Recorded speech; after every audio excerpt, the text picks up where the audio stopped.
What's up, guys? Welcome back to Newswave. So we have to get on Capcom a little bit again after finding out some of the pricing around those Resident Evil games that we had talked about previously, because the pricing seems a bit weird. It seems a bit off. We're going to go over all of that. We also saw Media Create sales come out that showed us a bit more about Anthem sales, and we found out an interesting thing going on with the Switch right now when it comes to those analog triggers on the GameCube controllers. Turns out they actually kind of work in some games, specifically one that is released very recently on the Switch. As always, guys, enjoy these videos. Hit the like button, it does help out. We're just going to start today with Star Wars, because Jedi Fallen Order is going to be showing up soonish. It's actually going to show up in April, and this is really exciting. Now, this is actually tweeted out, as you're seeing here, by EA Star Wars, where it says, "Did you hear? Star Wars Jedi Fallen Order will be at Star Wars Celebration Chicago. See the game for the first time on April 13th. Okay, so this is great, because we've been really speculating about Jedi the Fallen Order. This is, of course, from Respawn. They just put out Apex Legends, went over very, very well, jumped to, 25 million players, is still growing. It's a free-to-play game, but still, it shows that Respawn can still get the job done with a good shooter. I don't really know what this game's going to be, Jedi the Fallen Order. On one hand, I look at it, it's EA. I assume it's a live service game, which is, I just want to see, like, a straight-up single-player experience. It could be multiplayer, I guess, but not to lean as much into the service-based stuff, because that territory, that area of gaming is getting saturated, it's getting crowded. I think Jedi Fallen Order would be an awesome game to just kind of have locally by itself as a long experience that would just be fun, and people would buy into it and then move on, of course, after you're done beating it. They would sell an obscene amount of copies if they just leaned away from the EA image, right, where there's microtransactions and all this other stuff. So we'll see, but I'm at least excited to see what Jedi the Fallen Order will be, because it doesn't seem like it's going to be a typical first-person shooter or something. It's not a Battlefront, and it's not a Titanfall. It's Jedi the Fallen Order, so should be interesting to see. We also saw Johnny Cage get unveiled for Mortal Kombat 11. I saw this originally on Ed Boon's Twitter handle, where he actually put out a full video of it, and it was great. I really like Johnny Cage in the older Mortal Kombats, and then Mortal Kombat 9, which is where I played as him a lot, and I really liked him there. And they still bring him over to this game, Mortal Kombat 11, of course, even from X. But he brings him over here, and he's super over the top, as usual, and he is a lot of fun, it looks like, to play as. Very fast. I think some of the X-ray moves were just okay, although he had one where he takes like his Oscar and like jams it into the person, which was great. And then he has, I think at this time, the best fatality that they've shown so far. It is outstanding. I guess I technically can't show it to that YouTube getting mad, but he basically uppercuts the person over and over, and they keep doing takes over and over. They bring in the person with the card and snaps it and everything, like take 17, and it was a really, really fun fatality. So I'm really excited about the next character they're going to show, because these have so far been really good. A lot of attention to detail, some good humor when it needs to be there, some really bad looking X-rays where the people are getting snapped into pieces. It's a lot of fun to watch. So we'll see what the next character is, but Johnny Cage, I'm playing as him. Oh, we also saw the Phoenix Wright Ace Attorney trilogy released last week in Japan. People have been wondering when it's going to be leaving Japan and heading everywhere else. Well, it looks like we now have a date for that. That's April 9th. It's going to be $30, and it's showing up on pretty much all platforms. The Xbox One, PC, on Steam even, PS4, and Switch. Now, of course, this was already done on with the DS, and then it was also moved to iOS, and it's basically being moved everywhere, and it has the first 3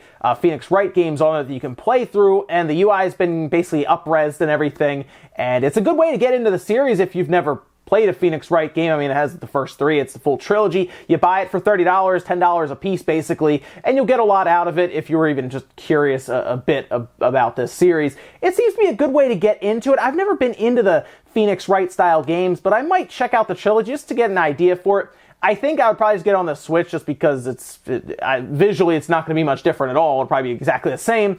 So I'll probably get it there just for, obviously, the handheld dock. But if a game's going to look the same and it pretty much plays the same, you might as well just get on the Switch. And with some of the quick news out of the way, let's get into the bigger stuff. We're going to start with Capcom, because, of course, they announced that the Resident Evil games will be showing up in May, and that's great. People were really excited to get into these games, even though we've had them on a lot of other platforms. Resident Evil 4 just doesn't really get old, so I get that. Or maybe you never played them and you can try them here. I get that as well. Now, they've been available on other platforms. Generally, when it comes out, it's like 20 bucks, or the Origins Collection that has Zero and Resident Evil HD on it. That was $40 physically, so, okay, a $20 copy for Resident Evil 4, okay. $40 for that one, has 2 games, that's fine.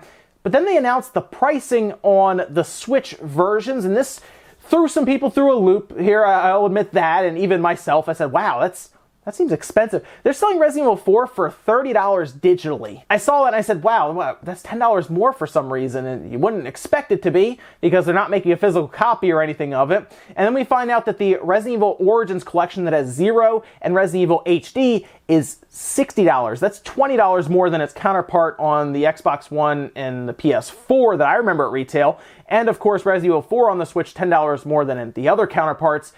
It's an odd situation. We're going to try to make a little bit of sense as to why this is happening. Now, Resident Evil 4, the only reason I could think of that being $30, outside of it just being Capcom and, well, they're Capcom, is because they're trying to keep parity across the titles. And I guess Zero and Origins have to be 60 because it's a 16 gigabyte cartridge. Turns out Zero that is coming on the cartridge is like 12 or 13 gigabytes. So yeah, it has to be a 16 gig cart. They're still kind of pricey, and Capcom isn't going to yield on that at all. And they're, of course, throwing a digital code, so it does sting. It's $60, and you're really technically just getting one game on a cartridge. It's not great, obviously, but that seems to be why they're doing it. Has a lot to do with cart costs. If these cartridges didn't cost a ton, they would probably slap a 32 gig cart in there, put both of them on there, and 40 bucks and put it out there. But unfortunately, it seems these carts are still kind of pricey. It's a shame that Resident Evil 4 has to suffer, and I don't think Capcom should be doing that with something like Resident Evil. Let's be real. Most people are going to buy Resident Evil 4 first, right? That's the one that a lot of people are going to recognize and want to try out because of the hype around it. Not as many people talk about Resident Evil 0 or Resident Evil HD. They just don't. Most people talk about 4. It's a shame to see that it's $30. And I know they want to keep parity. The retail side has to keep parity with the stores, so that's why, of course, Origins, when they're split, 0 and HD are $30 a piece. That's, $60. Still, though, 4 should just be $20. Even if digitally they're less, I still think it's weird that they have to have a physical copy at all when it comes to that. Make them all digital. Make them $20 a piece. And then you're fine there. I mean, it's not like they released Okami physically outside of, or I guess only in Japan. They didn't release it physically in the US or anything themselves. So make it digital, $20 a piece, and everyone will be happy. This just seems frustrating for Switch owners, obviously, who want Resident Evil 4. Most people are going to pay the $30 who want to play it, but they're going to be pretty annoyed about it. And yeah, I get it. It seems very, very much like a ripoff for Switch owners. Next up, let's talk about PlayStation Plus for March and Games with Gold for March. And I have to be honest, I looked at these and Games with Gold I think is better. But let's take a look at them. PlayStation Plus, 2 games, because remember, no more PS3, no more Vita, nothing like that. So there's just 2 games still attached to the service. And we are going with Call of Duty Modern Warfare Remastered and then The Witness. So it's interesting, though, for Call of Duty Modern Warfare Remastered, as I'm sure there's some people who haven't played it, and it's like, oh yeah, we'll go ahead and check those out. That's cool and all. But still, just 2 games feels, that's not a ton, especially if you shift over to something like Games with Gold. Now, I'm going to point out with Games with Gold right away, okay? The 2 best games that are coming out here is a 360 and original Xbox game. I don't care what anyone says. Star Wars Republic Commando is an outstanding Star Wars game. Everyone should play it, and it's Games with Gold, March 1st to the 15th. It's backwards compatible. Everyone should go and play that game. It is a really, really good Star Wars game. And just remember, that came out on the original Xbox. It was way ahead of its time. Awesome game. Everyone should go play it. It's a first-person shooter, and you play as like some of the clone troopers and everything, but it has like a Rainbow Six style feel to it at times. It's pretty cool. The other one that's actually really good is Metal Gear Rising. That's a great game as well that people should play. I like that one. That's also going to be free. So Republic Commando, the 1st of March through the 15th, it'll be free. And then Metal Gear Rising will be the 16th of March to the 31st. The other ones are Plants vs. Zombies Garden Warfare 2 and then Adventure Time. And those are okay. It's weird, but yeah, the original Xbox game and the 360 game are like the big highlights here. I mean, I guess that also points to the Xbox One's backwards compatibility having an advantage here. But I do look at PlayStation Plus, and I think what's going to happen with that, it's going to stay at its normal price, and we're going to move on to the PS5 next year, most likely. But there will probably be PS4 games that are backwards compatible, right, that they will add in. Maybe the PS5 is like fully backwards compatible, as a lot of us are hoping. And then this PlayStation Plus expands heavily to where you could see this, right, where you see an Xbox One, an Xbox 360, and, all right, Xbox original, Xbox 360, Xbox One game. But then you also see, on the other side, a PS1 game, a PS2 game, a PS3 and a PS4, or a PS3 and a PS5. You start mixing it up if they can do that. And I'm hoping we're in this weird gap period where they just can't do it. But then we get there and it happens. We'll see. I'm holding out hope for that, but there's always a chance that we just stick with 2 games. Next up, let's talk about the Media Crate sales charts. These, of course, are the physical sales in Japan, week to week, all over the counter. Retail doesn't count like digital or anything. We're going to start at the top 10 because Anthem is there. It is number 1, by the way, but I don't really know how much they're expecting out of Japan since they have to rely like solely on the PS4 there. But you see at the top, 77,938. Keep in mind, EA is calling for 6 million copies by the end of March. So I think Anthem is going to have a very good follow-up month in March. They've put their roadmap out, so for BioWare's sake, hopefully they can actually get some sales going from that. New Super Mario Bros. U Deluxe at number 2. Super Smash Bros. Ultimate at 3. Near, because they did have kind of like their Ultimate Edition or whatnot released. Actually debuted very well. Number 4, 21,326. Wow, good for Nier. That's good to see. Jump Force at 5. Oh, I hope that means, by the way, that we're going to see some kind of sequel there to Nier. That'd be really cool, like from that style. It's pretty cool to see that do really well. Jump Force at number 5. Kingdom Hearts 3 at 6. Kingdom Hearts 3 has been dropping off, but not as bad as Resident Evil. And then we see Far Cry New Dawn at 7. Pokemon Let's Go, Pikachu and Eevee at 8. Mario Kart 8 Deluxe at 9. Super Mario Party at 10.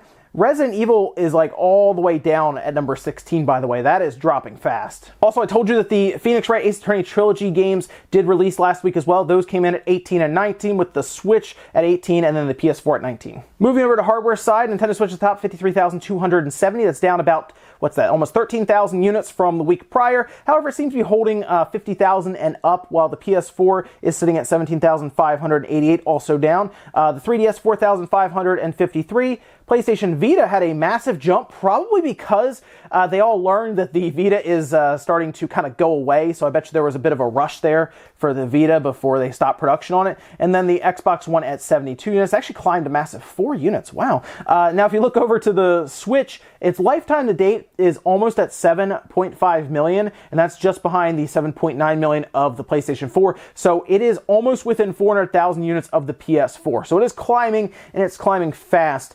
The Switch is coming up on the PS4, and it's going to be an interesting time when it does pass the PS4, mostly because, of course, a lot of Japanese developers are going to realize that the Switch is the big system technically in Japan, so they're going to have to basically move everything to it if they can at that point. I think most of them probably already are doing that. But then we also see Anthem, and I'm curious about Anthem sales going forward here, because this was its debut week. What happens in the week after and then the week after? Does it plummet down the charts like Resident Evil has? Resident Evil had the benefit of having a massive opening week, right? That really helped it.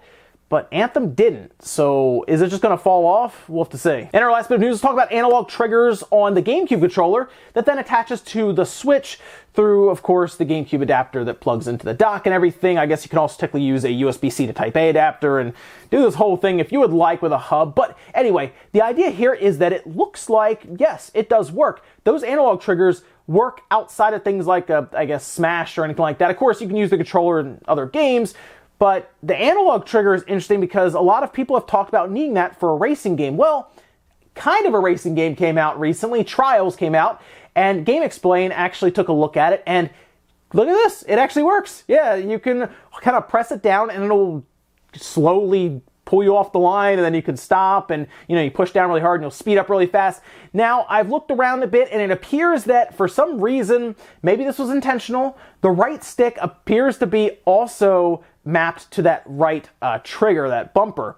And that could happen just by accident, but most likely it was an intentional thing. Now, the right stick, of course, if you hold down, it'll stop, push up slowly, it'll slowly start to go forward. This is good for racing games on the Switch. There, of course, are other games coming like Grid, for example, and that would benefit from that. So it makes me wonder if maybe in one of those SDKs or something was set up, right, to where the Switch can take advantage of analog triggers, something like a GameCube controller, or maybe a controller coming in the future, maybe. That is something to think about, because that's the biggest thing that the Pro Controller is missing are analog triggers, and it really shows in something like Trials. If you try to play Trials without it, it's not great. It really is annoying. So I do hope that there is something showing up eventually that is a third-party controller or something else, or maybe Nintendo has one that comes out that has analog triggers. That'd be cool, but at least for now, it seems that the system can take advantage of analog triggers if the game's designed around it. We're going to see if Grid also does this, because if it does, maybe something changed in the background to allow this. Ladies and gentlemen, that's going to do it here for Newswave. If you enjoyed this video, guys, hit the like button. It really helps out. If not, hit the dislike. Leave comments down below about everything we talked about, whether it's Capcom and their weird pricing with Resident Evil. Are they charging too much, or do you understand because of the cart costs, or do you think they should have just done all digital, no retail release, because you're getting the code and one cartridge anyway. All digital, 20 bucks across the board for each one, so $6 for all of them. I think that would have been better. How would you have handled that if you were Capcom and you wanted to put them out there? Also, let me think about the analog triggers on the Switch through the GameCube controller. Is this a big deal for racing games going forward? And would you like to see other racing games continue to use this, even though you need technically a GameCube controller and an adapter to make it work? Thanks, guys, for watching, and I'll see you next time.